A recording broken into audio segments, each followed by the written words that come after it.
want to start with our District Attorney's Office with Laura Delahunt. Laura, could you share with us best practices and strategies that you've seen either nationally, regionally, or even locally that are effective in preventing, reducing truancy, and engaging and creating supportive learning environments? Sure. Thank you, Keith. So what we've learned is, and this is from both observing different counties as well as attending summits and doing our own research, is that a holistic approach seems to be the most effective way of approaching truancy issues. And to consider what the best approaches are, we have to think about what the actual reasons are, the fundamental reasons why kids are often truant. And especially with the younger kids, like the K through 8th grade students, we find that unemployment of parents, hunger, housing issues, often family dissolution or dysfunction. We often see domestic violence in those families. And, there are a lot of issues at home that prevent the children from actually attending school or even having transportation to get to school. And so what we've found is that the other counties who have done this really successfully throughout actually the country, we have a really good model in Alameda County where they've started what's called a truancy court. And this provides a very holistic way of intervening with the families. And what we've learned is that those interventions should be more supportive and involve like sort of the least punitive response available while at the same time reinforcing student and parent accountability. And to do this, to have an effective intervention, this is something that Keith spoke about earlier, is that really there's no one system or agency that can handle these problems alone. And we see that in Alameda County, what they actually do in their truancy court is they have the parents of these young children come before a judge, and not in a context of being punished, but in a context of being introduced to various agencies throughout the county who are actually there in court at the time the parents come, who can then actually meet with the parents at that time and say, what is it that we can do to help you? What is it that what are your struggles that are preventing you from getting your children to school? And what that has resulted in Alameda County is parents being very responsive, being very grateful to have the access to the services that they need, and not simply be handed a card or given a phone number, but actually coming into a courtroom and the judge saying, tell me what your problems are. Here are the people who can help you with that. And by having that immediate access and that immediate support, they've managed to reduce their truancy rates significantly within the number of years that they've had their court. I think their truancy rate went down almost 33%, something very, very high, just in the first few years that they've had this court. Of course, they have a judge that's very committed to it as well. They have a district attorney who's very committed to it as well. Fortunately, we have a district attorney who's also very committed to this issue and would like to see a court similar to that go forward. Certainly, our relationship with the Youth Intervention Network is very important in that context as well, because the Youth Intervention Network is someone that we would envision partnering with us to provide and to be a resource for these families when they come to court, to either provide resources or to be able to direct these families in a way where they could get those resources from others. So really, because this is a community problem, the collaboration is very critical. And schools, law enforcement, courts, social services, community agencies, all have to come together to closely monitor the school attendance of these kids. And connecting the families to these services can address those needs. So that's actually what we've seen be the most effective, and that's what we'd like to actually implement in our county as well. Thank you, Laura. I want to move over to Superintendent Gill and ask you if you could share with us some of the truancy trends. One of the things that we begin to, we're lay people within this. I'm not an educational expert necessarily. So when we try to measure things like truancy, and attendance and those kinds of things. There's a lot of different ways to do it. So how are you all looking at truancy? What are the rates? What are the trends? And then if you could mention how you all are focusing on that. Where does truancy fit into all the issues that you have to face as a school district? Okay.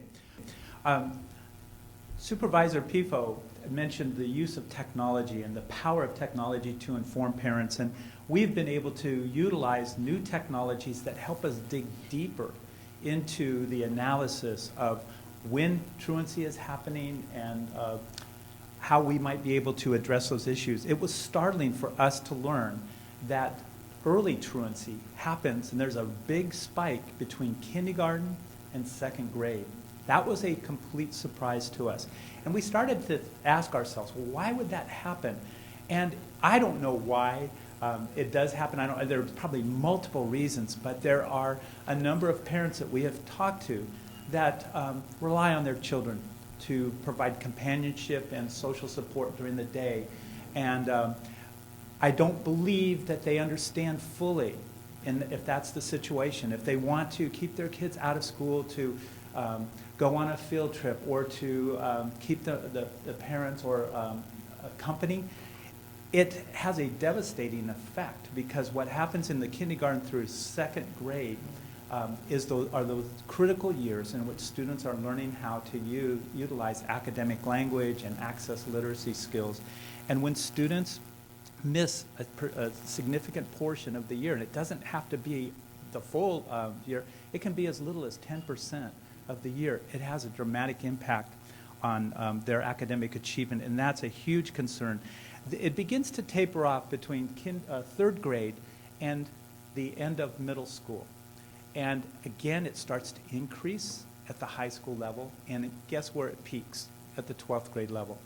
And that is why a lot of the work that we're involved in, and where we started our reform work, was at the high school level, because we knew that if we were not graduating students who were fully prepared for the fast-changing world that they would encounter after high school, they wouldn't be prepared for college, they wouldn't be prepared for a career, or really full community inclusion. So that's sort of the trend for us. What we have been doing to counter that is making sure that we do a lot of home contact with the families. We are working with parent education and helping them understand that, parents to understand that if their students are missing a significant portion of the school year during their primary grades, kindergarten through third, they may not be fully prepared to be fully literate, both in literacy and numeracy at the end of third grade. And after third grade, kids enter a whole new world of schooling, and it becomes very academically focused in terms of academic content, and it becomes much more difficult if kids do not have those literacy skills at those grade levels. I want to switch gears just for a second, though, and ask Chief Contendo, how does truancy efforts, how does truancy fit into your overall look at crime within the community and juvenile delinquency and those kinds of issues within Antioch? Yeah, absolutely. Having kids in school definitely reduces crime in our community. Looking at some of the stats of when we're actually making arrest of kids, over a 16-month period, between 12 and 4 p.m., those hours is when we made the most arrests of young people. Some of those hours the kids should have been in school that were not. We try to keep the kids in school as much as possible, and unfortunately we've had to disband our school resource program. And as we continue to build our staffing, that is one of my primary goals, is getting a school resource officer back in the schools. And just so everyone knows, this isn't the first time we're talking about truancy. We talk about this with the school district and the DA's office. We had a meeting a few weeks ago with the actual DA was there at the time. And one of the things that we were talking about is how important it is to have a school resource officer on scene. And typically the things we focused on were keeping calm in the schools, making sure there was a police presence mostly for arrest purposes. But as the discussion kind of moved along, it was very evident that some of our focus needs to shift to truancy. And I remember having a conversation with our mayor, who's retired in law enforcement from the city of Tracy. And what he said was, in that city, what their school resource officers would do is they'd meet with the school district office, who would handled all the attendance, find out who was missing, and actually send officers out to the house to say, wake up, Johnny, it's time to go to school, and put them in the back of a car and take them to school. And I think that's a wonderful effort. And if the reason why I think that system works is because they know someone's actually going to do it. And if we change our focus from the school resource officer on scene not to be primary for enforcing laws, but actually going after the truancy issue, we think we can maybe reduce crime from a different level, because these kids that aren't going to school are either out committing crimes or they're out and about in the community being victimized, which impacts the police department both ways. Collaboration is really a key, and I want to emphasize the after-school, the need for after-school activity. When we did the study back in 2007 and 8, and we looked at the statistics, one thing that jumped out was that for youth at that time, those who got in trouble between 3 and 6 in the afternoon, and also for some reason after midnight, between 12 and 2. The after midnight really bothered me because I knew that has a lot to do with maybe parents going to sleep and kids getting out of the house. So I don't, that was a tough one to figure out. How do you figure out how to keep that from happening? But the 3 to 6 was clearly around the fact that we're still fairly much a commuter region. And a lot of kids are here during the day, they get out, they may not have any parental authority, talk about everyone knowing what they're doing during those hours. So I do think a community, I always hear the stories of us folks, maybe my age and older, around how it used to be. And we talk about when we got in trouble, I would get in trouble in school, and then I'd walk down the street and my neighbors would get me, and then by the time I got home, my parents got me. I didn't hear about those kinds of abuses going on to kids myself when I was coming up. But the point of it is that everyone was involved in the child's life, and there is something about children and youth. Their job is to test limits and to do all the things that they do. That's their job. The missing piece has been the parenting and the community job. That is that a lot of young people don't think there's any consequence, and they're not getting that sense of attention. And sometimes even by acting out, that's how they get attention. So the whole idea of having activity where, and kind of like, again, that whole thread of activity where it's in school, after school, community-based, faith-based, all these different things happening, we don't know which one of those will work for which child, but we know if they're all there together, there's less likelihood that someone will slip through.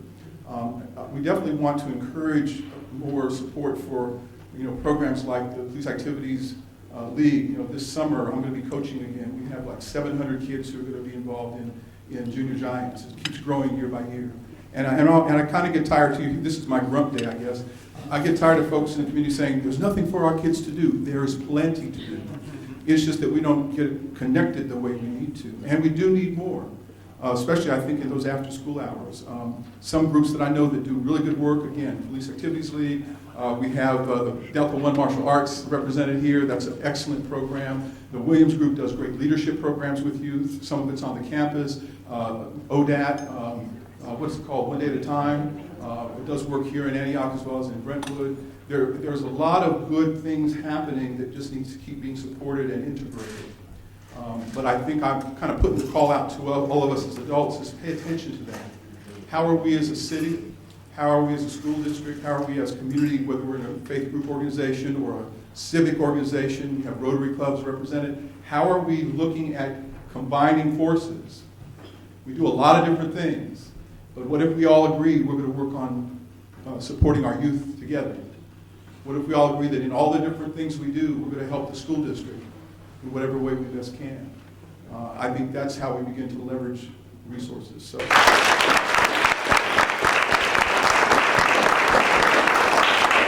I want to thank our panelists and just say it really is a whole community effort. And again, to emphasize, the Youth Intervention Network works on indicators. So we're not working by ethnicity. We're not working by gender. We're not working by the external things that sometimes influence how we think the issue is labeled. Superintendent Gill is talking about a particular initiative that the school district is doing around a particular population in order to pilot work that will then help the whole population. That's the African American Male Initiative. The Youth Intervention Network is hitting it from a different angle. When we did the study, we realized that the messaging around our youth was that it was just black kids or it was just Latino kids. And when we did the data study, we realized that when we looked at the key indicators, there was no correlation with ethnicity. There is a correlation with ethnicity in the study we did, and I think it's important, and I think that's why the African American Male Initiative is important. But it's not because of the student. It's because of how the community looks at the student. African American males are looked at a certain way by teachers, by counselors, by schools, by the community, and so therefore they are not succeeding because we don't assume that they will succeed. So I'm not against the African American Male Initiative. We support it as long as we're clear. It's a pilot. Because the messaging cannot be that the only people having trouble in Antioch Unified School District are African American students. When we look at data and we look at truancy, what we're going to find, because we found it when we did the first yin wave that people are referring to, the first 6 years, we found that it was both our volunteers and our youth and families were very diverse. Volunteers came to us from all walks of life. When we served kids, they were from all walks of life. We made assumptions at the beginning, all of us probably, that we were going to find it was single parent. You know, we hear it's going to be a single. No. It's only going to be poor folks. No.